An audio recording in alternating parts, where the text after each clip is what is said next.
নমস্কাৰ মোৰ প্ৰিয় বন্ধু বান্ধৱীসকল, কি খবৰ আপোনালোকৰ? আশা কৰোঁ সকলো ভালে কুশলে আছে আৰু আপোনালোকৰ আশীৰ্বাদত মই একদম সুন্দৰকৈ আছোঁ। আহিছোঁ এতিয়া আপোনালোকৰ ওচৰত কেইটামান মোৰ অন্তৰৰ কথা প্ৰকাশ কৰিবলৈ। কথাকেইটা প্ৰথমতে কৈছোঁ যে আমাৰ বিতৰ্কিত লেখিকা শিখা শৰ্মা কথাবিলাক এতিয়া আকৌ দেখিছেনে, উদাত্ত কণ্ঠৰে কিছুমান কথা তেওঁ কৈছে। মানে কি হৈছে, জেলত থাকি পেলাই আমি ভাবোঁ জেলত মানুহ কিয় থাকে, অকণমান নিজকে সংশোধন হ'বলৈহে জেলত শাস্তিটো দিয়ে, কিন্তু সেইটোকে নকৰি বেছিকৈ বিপ্লৱীহে কিবাহে হৈ আহে আৰু একদম বেলেগ ধৰণৰ পোষ্ট দি আছে। সেইখিনি একাষৰীয়া কৰিলোঁ। লগতে আপোনালোকে ভিক্টৰ দাসক দেখিলে, ভিক্টৰ দাসৰ ব্যৱহাৰ পাতিৰ পৰা আদি কৰি তেওঁ প্ৰতিবাদ কৰিছে জুবিনে ন্যায় পাব লাগে বুলি, সেইখিনি সকলো ঠিক, কিন্তু তেওঁ যিখিনি ব্যৱহাৰ সেইখিনিত আমি কেতিয়াও সন্তুষ্টি প্ৰকাশ কৰা নাই। তেওঁ সেইখিনি ব্যক্তিগত কথা, বেয়া কথাখিনি তেওঁ ছ'চিয়েল মিডিয়াত আহি নক'লেও হ'ব বা লাইভ যোগে আহি নক'লেও হ'ব, সেইটো কথা। আৰু তৃতীয় কথাটো হৈছে আমাৰ জুবিন ক্ষেত্ৰখনৰ কথা। আমাৰ জুবিন ক্ষেত্ৰখনত যেনেকুৱাটো পৰিৱেশ, এই পৰিৱেশটো কেনেকৈ হ'বলৈ পালে? বহুতে কয় গৰিমা গাৰ্গৰ কাৰণে এই পৰিৱেশটো হৈছে। গৰিমা গাৰ্গে কৈছে নেকি যে আমাৰ জুবিন ক্ষেত্ৰখন বনাব নালাগে বুলি? তেওঁতো নিজে হাতে কামে লাগি জুবিন ক্ষেত্ৰখন পৰিষ্কাৰ কৰি আছে। আজি যিগৰাকী মানুহ হিয়াৰ আমঠু ঢুকোৱাৰ সময়ত কেনেকুৱা আছিলে আৰু বৰ্তমান কেনেকুৱা, আপোনালোকে দেখিলে ভয় খাব। গৰিমা গাৰ্গ ইমানেই ভাগি পৰিছে। গতিকে সেই মানুহগৰাকীক মানসিক শাস্তি নিদি মানসিক শাৰীৰিক শাস্তি আমি দি আছোঁ। তেওঁক একোৱে ক'ব নালাগে। তেওঁক আচলতে আমি জুবিন ক্ষেত্ৰখন বনোৱা দায়িত্ব আমাৰ ৰাইজৰ। আমি গৰিমা গাৰ্গক দোষ দি লাভ নাই এতিয়া।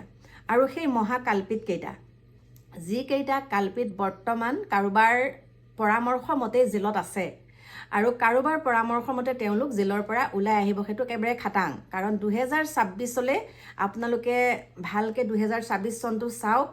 মানে তাৰ আগতে যিখিনি এতিয়া নিৰ্বাচনী প্ৰচাৰ হৈ আছে, 2026ত যদি আমি আকৌ বিজেপি চৰকাৰখন আনো, তেতিয়াহ'লে আমাৰ হিয়াৰ আমঠুৱে বোলে ন্যায় পাব। একাংশৰ মতে কৈছে যে যদিহে 2026ত আমাৰ বিজেপি চৰকাৰ আহে, তেনেহ'লে আমাৰ হিয়াৰ আমঠুৱে কেতিয়াও ন্যায় নাপায়। গতিকে ৰাজনীতিটো কোনে কৰি আছে? আমাৰ যে এতিয়া মুখ্যমন্ত্ৰী ডাঙৰীয়াই কৈছে যে ৰাজনীতি কৰিছে জুবিনক লৈ। ৰাজনীতি কোনে কৰিছে আপুনি কওক? ৰাজনীতি কোনে কৰিছে? আজি ইমান কেইজন বাহিৰৰ পৰা মানুহ আহিলে, কোনজন জুবিন ক্ষেত্ৰলৈ গ'ল? কিন্তু প্ৰিয়ংকা গান্ধী যেতিয়া জুবিন ক্ষেত্ৰলৈ গ'ল, ৰাহুল গান্ধী যেতিয়া গ'ল, তেতিয়া একদম চবেই কি কৈছে, এইটো ৰাজনীতি কৰিবলৈ আহিছে। আমাৰ জুবিন গাৰ্গক কিমানখন দেশে চিনি পায় এতিয়া, কিমানখন দেশে চাৰ্চ কৰি চিনি পায় এতিয়া। গতিকে আহিবই। যেতিয়া বাহিৰৰ কোনোবা এজন পৰ্যটক আহে, তেতিয়া ৰাজনীতি কৰিবলৈ আহে নেকি? ৰাজনীতি কৰিবলৈহে আহে নেকি? তাত মিছা কথা এইবিলাক। আচলতে তেওঁলোকৰ মানৱতাৰ খাতিৰত জুবিনকনো ক'ত আছে, জুবিন গাৰ্গনো কেনেকুৱা ধৰণৰ কি, সকলোখিনি তেওঁলোকে নিজ চকুৰে চাই গৈছে আৰু সেইখিনিক তেওঁলোকক চেলুট ল'ব লাগিব। ঠিক আছে, ৰাজনীতিৰ কাৰণে আহিছে, তথাপিতো গৈছে তালৈ।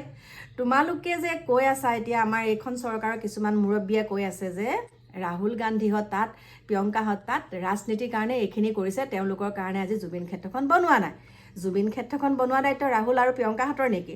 জুবিন ক্ষেত্ৰখন বনোৱা আপোনাৰ দায়িত্ব, যিহেতুকে আমাৰ জুবিন গাৰ্গ অসমৰ মানুহ।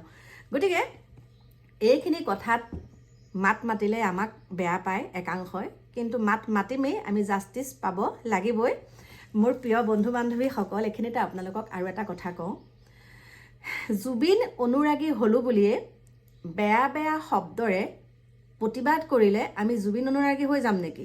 আৰু যেতিয়া বেয়া শব্দৰে কিছুমান লাইভ আহি পেলাই বেয়া শব্দ কিছুমান কৈ পেলাই, মানে আমি জানো তেওঁ অন্তৰত বহুত দুখ আছে কাৰণে একাংশই কৈছিলে যে তেওঁহে জানে কিমান দুখ আছে, তেওঁ দেউতাকক এনেকৈ মাৰিছে। ভিক্টৰ দাসৰ কথা কৈছোঁ, এনেকৈ মাৰিছে। বহুতেতো কৈছে ভিক্টৰ দাস জেলৰ পৰা ওলাবই নালাগিছিলে।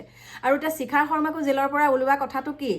শিখা শৰ্মাই প্ৰত্যেকটো পোষ্ট বিজেপিৰ হকেই লিখে, বিজেপিৰ ফালেই তেওঁ মানে মিলি আছে। আৰু তেওঁক আমি যেতিয়া জেললৈ নিছিলে, বহুতে কৈছিলে যে তেওঁক বহুত দিন জেলত ৰাখিব, তেওঁক যাৱজ্জীৱন কাৰাদণ্ড দিব। কিন্তু কেইদিন হ'ল? 3 মাহ নহওঁতেই শিখা শৰ্মা জেলৰ পৰা মুক্ত আকাশৰ তললৈ আহি এতিয়া আকৌ বেয়াকৈ কথা ক'বলৈ ল'লেই। আজি গৰিমা গাৰ্গৰ অন্তৰত কেনেকুৱা লাগিছে যে শিখা শৰ্মাক দেখোন মই এনেকৈ কেছ দিছিলোঁহে, আকৌ তৎক্ষণতে দেখোন তেওঁ ওলাই আহি পেলাই দেখোন এতিয়া আকৌ আমাৰ বিৰুদ্ধে বেয়া কথা লিখিবলৈ ল'লে। তাৰমানে কি, মানে এইখন কি হৈ আছে? আমি যদি নিজকে নিজেই সাৱধানে নাথাকোঁ আৰু নিজকে নিজেই ন্যায় দিবলৈ হ'লে নিজেই মানুহগৰাকী ষ্ট্ৰং হ'ব লাগিব। গতিকে গৰিমা গাৰ্গ শইকীয়া বৌক কৈছোঁ, আপুনি নিজকে নিজে ষ্ট্ৰং হ'ব। চকু পানীয়ে মানুহক দুৰ্বল কৰে। আপুনি কেতিয়াও চকু পানী দেখুৱাই আনক চকু পানী নেদেখাব। আপোনাৰ অন্তৰখনে কান্দিলেও আপুনি আনক চকু পানী নেদেখাব। আপোনাক দুৰ্বল বুলি ভাবি একাংশই আপোনাক বহুত সুবিধা লৈছে। আপোনাৰ মনত কি আছে, আপোনাৰ মনত কিখিনি কৰিবলৈ পৰিকল্পনা কৰিছে, সেইখিনি আপোনাৰ লগত থকা মানুহকো যাতে আপুনি প্ৰকাশ নকৰে, আপোনাক কৈ থলো।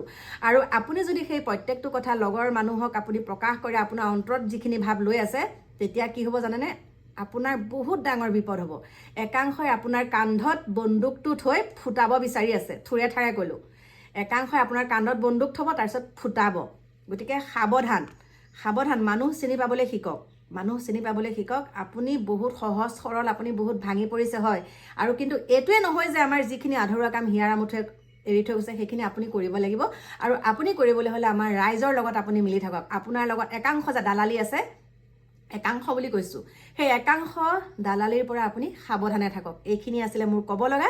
বাকী আকৌ আহিম বাৰু অকণমান দেৰিকৈ। গতিকে সকলো ভালে কুশলে থাকক। জয় জুবিন দা।